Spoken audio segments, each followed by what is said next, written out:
Greg, was there any truth behind that story of Sonny when he kind of shook down and threatened Suge Knight, the rapper producer? I don't pretend to know everything about Sonny, I'll be honest, but obviously I know more than most people do. I don't believe there's any truth to that story. I really don't think it happened. But I do have a story about rapper 50 Cent. I don't know if it's the greatest story or how glamorous it is, but I'll tell you that one if you want to hear that. In the mid 90s, I was on parole with Frank Campione, and at the time we knew 50 Cent as Curtis Jackson. He wasn't he wasn't known as a rapper or anything like that. He was just a parolee. And we all reported to a Hempstead office. And Frank had two parole officers. He had to go to federal and he had to go to state. I just went to state. And Curtis had parole in Queens and Nassau for selling crack. Then while on bail, he was rearrested. Police had raided his home and they found heroin, 10 ounces of crack cocaine, and a gun. He basically got a slap on the wrist. He was sent to a shock program, a boot camp like diversion program. I imagine he walked around with a lot of dimes in his pocket. In fact, a lot of black parolees avoided him like the plague in the parole office, and everybody was kind of friendly. They knew each other from upstate. I knew some of their families. They knew me. And nobody talked to him. In fact, from a good source, told me that he was a snitch. And to get in that shock program, there's no way you're getting. You have to have less than 3 years and a 3 to 9 maximum to get into that. And with all that crack cocaine and everything, he should have got a life sentence, like a 5 to life, 6, 7 to life, or whatever.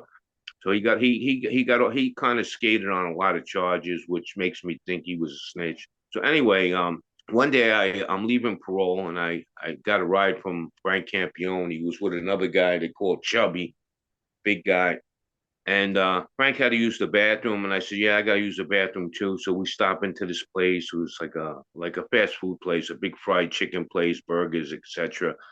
And Frank used the bathroom. I used the bathroom. We come out, and I said, "Frank, you mind waiting a minute? I want to get some fried chicken here." I lived at home, and I didn't. I was renting a room, and I didn't cook or anything, so I wanted to just take out some fried chicken or something. And this guy Chubby, his eyes lit up. He wanted to order some food, so we go in line and waiting our turn online. There's a few people in front of us. Then there's people in back of us. And as we get to the front of the line, we're just talking, looking up at the menu, which was overhead on the wall. And all of a sudden, Curtis Jackson, as we knew him, he was a young kid, maybe in his 20s, early 20s. He basically just strolls in front of us and starts ordering. And I remember Frank giving me this glance. He was kind of pissed off, and he grabbed him by I guess, the back of his neck or the back of his shoulder, and he just like really yanked him. He basically tossed him, behind him. And he says, "What am I waiting for? A fucking bus?" At that point, there was a couple other blacks over there, and they came over, and they knew me, and they said, "You got any problem, Vito?"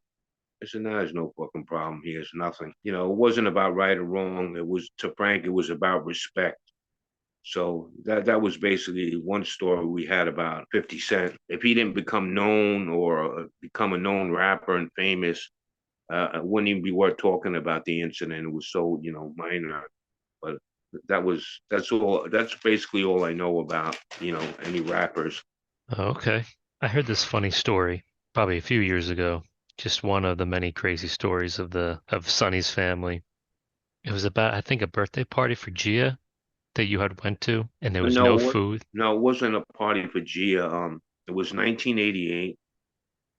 Sonny's wife, Christina, decided to throw a birthday party for herself. I was invited, and I didn't know at the time that a lot of other people I know were invited. I didn't even think there'd be a lot of people at the house, but there was probably 150 people in the house. They had a lot of relatives that came by, and Frank Campione was there. His wife was there. A guy, Frank Polito, who owned a local bakery. He's good friends of these guys. He had a lot of money. He was there. Phil Caruso was there with his girlfriend or wife. A lot of other people I knew and didn't know, some of the family. And just people in the backyard by the pool area. They had a very big backyard for Rosalind. They had people in the front of the house. They had people inside the house. And there was no food for the guests. Now, it's one thing for people not to show up and leaving the host with extra food, but here the opposite happened. There was no soda, no chips, nothing. And some of the guests were hungry and it's kind of shocking to them.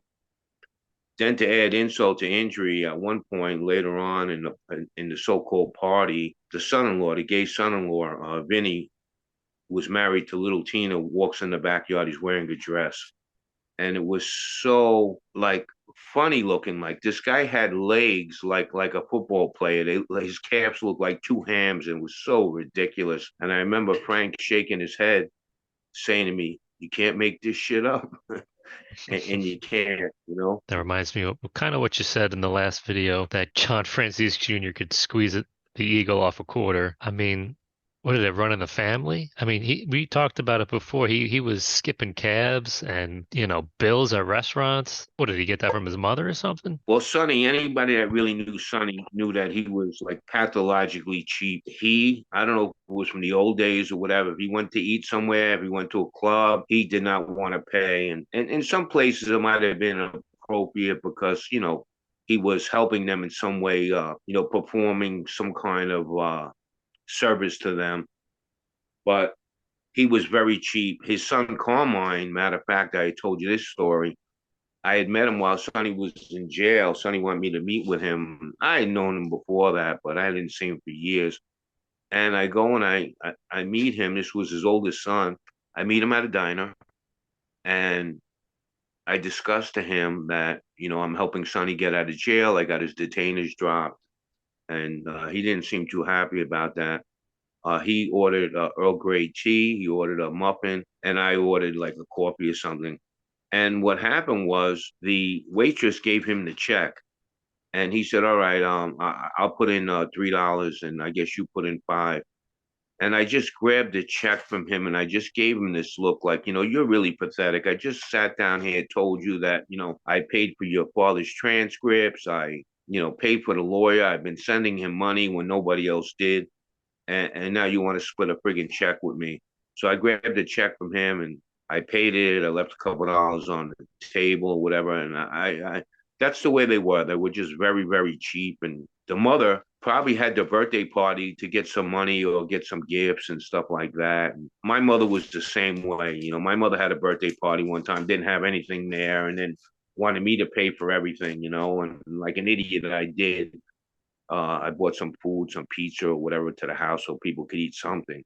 I was kind of embarrassed that my mother did that. So they're kind of like from the same mold. Even my brother and John Franzese, they're basically two lowlifes and imbeciles, two rats that ratted out their family members, just cared about themselves. So yeah, they were very, very cheap, and they always played the victim role and wanted sympathy. And a lot of people, had good hearts and stuff like that, and they helped them. They never really gave back, to be honest with you. We saw it with Sonny in the nursing home. His VA benefits probably paid for that. We took him to an eyeglass store. His VA probably paid for his eyeglasses if you weren't going to pay for them. Well, Michael, obviously you could see he kind of like secretly despised both his parents. His mother was not happy with him more than Sonny about him, testifying against people, and she was not happy about what he did to Frank Campione. Frank Campione was their bread and butter, and he kind of cut that off. And she had voiced her opinion to Michael. They just never really got along after that. Yeah, but yeah, you're right. Nobody helped them. Nobody helped them. After the fact, people wrote books like Ori Spatto and Sandra Petty and stuff like that. It's all bullshit. John beating the cab drivers, and we have proof of that. It's not made up. Everybody knows the story. John had a habit of ripping off lowly cab drivers. I don't even know where to start. He did that on a daily basis, but I'm going to share one of his escapades with a cab driver. While I was on work release in the 90s, I'm walking home from work from Ben's Kosher Deli, and I don't have much money. Work release was holding my money and giving me a small stipend every week, or basically car fare or cab fare or bus fare, whatever. All of a sudden, a cab pulls up to me, and John says, "Get in. My father wants to see you." And he gives a cabbie an address in Huntington. And the cab driver says, "John, you already owe me $60." And John replies, "Didn't I pay you last time?" He said, "Stop worrying. You know who I am. My dad will pay you." So the cab radios into his dispatcher. He says, "I got two going to Huntington." Dispatcher says, 50, $50. Get the money in advance. A second later, he checks the dispatcher. "Yeah, I got the money." And we go to, when he actually didn't get the money, he was just, trusting John Franzese. And so the cab driver takes us to the place. John runs in. He says his father's not there. From there, he says, "Go back to my house." And the cab driver said, "John, you got to pay me." And he said, "My cousin's at the house. I just talked to him on the phone. He's going to give you the money. I'm going to give you a big tip. Remember, I'm John Franzese." So something to that nature. And the cab driver calls back in, goes through the same thing. "I got two going from Huntington to Roslyn Heights." And the dispatcher says, "Okay, 50, get the money in advance." He checks the dispatcher, says, "I got the money." And we go to John's house, and I'm in the cab, and I'm like, at this time, I'm like, what the hell is going on here? What I get involved in this guy's insanity? So he goes in, he runs back out. He said, "My cousin's not here. He's at the club." And the club was called Lexi Bianca before it was in Carl Place. Before that, it was 231, and Gil and Ernie's changed names a couple of times. But Sonny and Phil Basile's son had their claws into it and were basically silent partners. So the cab driver now, he calls in again. "I got two going from Roslyn to Carl Place." We go to the club, and John says, "All right, I'll be right out." And I knew this was going to happen. John goes inside. And about 10 minutes later, the cab driver's getting restless. He's getting nervous. And he said, "This guy better pay me. I'll go in there and I'll kick his ass." So I said, "What are you waiting for? Go ahead." And he kind of like wasn't sure what to do, but he went in there. John probably owed him about $200 by this time, which was a lot for a cab driver, especially then. And the guy goes in one door and went out the same door. The bouncers basically physically took him and threw him into the street. And I see John, then at the door, and he's laughing his ass off. The cab driver's actually crying. I kind of felt sorry for the guy. I just walked out of the cab, and I had a farther walk than where they picked me up. And I was like, what? I get involved with this piece of shit. He's never going to change. That happened on a daily basis, him ripping off cab drivers. Wow, and it sounds like he just got away with it because of his father. They didn't touch him, He couldn't got touch away him. with that. Yeah, he got away with that because of his father, and I guess luck a couple of times. And a couple of times he wasn't so lucky. They actually pressed charges on him. A lot of times, I guess the cab driver is just a small amount. They don't want to go through the police or small claims court, and left it alone. But he did it too many times, and finally, somebody had pressed charges on him. It Yeah, wasn't a big deal, but he was arrested for it a few times. that's true. He was. All right, Greg. It was good talking to you. All right, And thanks. I'll talk to you later. Bye bye.